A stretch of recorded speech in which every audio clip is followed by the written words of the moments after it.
Welcome to our channel. Today we how to configure setting spending controls for authorized users in Chase step by step clearly.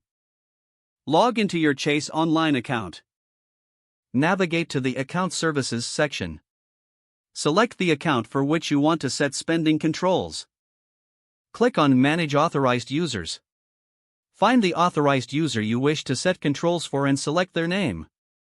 Locate the option for Spending Limits or Spending Controls. Click on that option to proceed. Set a spending limit for the authorized user. Choose whether to apply this limit to specific categories or overall spending. Review your selections to ensure they meet your requirements. Confirm the changes by clicking Save or Update. Wait for a confirmation message indicating the changes were successful. Communicate any new spending limits to the authorized user. Monitor their spending periodically to ensure compliance with the set controls. If the page does not load, refresh the browser or try again in a private or incognito window. Make sure you are using the correct email address, then retype it carefully to avoid small typos.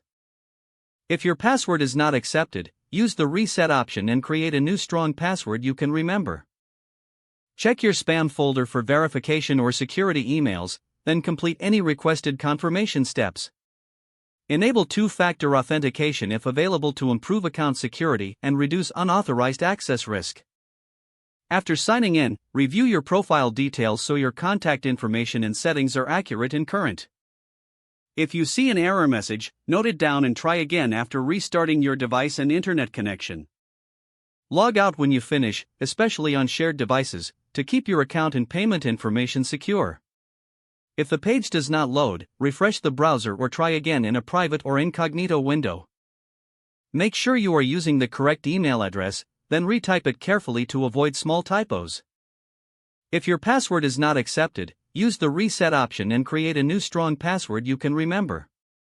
Check your spam folder for verification or security emails, then complete any requested confirmation steps.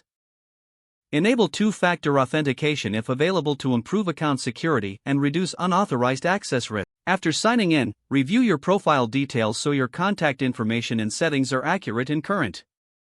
If you see an error message, note it down and try again after restarting your device and internet connection. Log out when you finish, especially on shared devices, to keep your account and payment information secure. If the page does not load, refresh the browser or try again in a private or incognito window. Don't forget to like this video and subscribe to our channel for more step-by-step tech guides.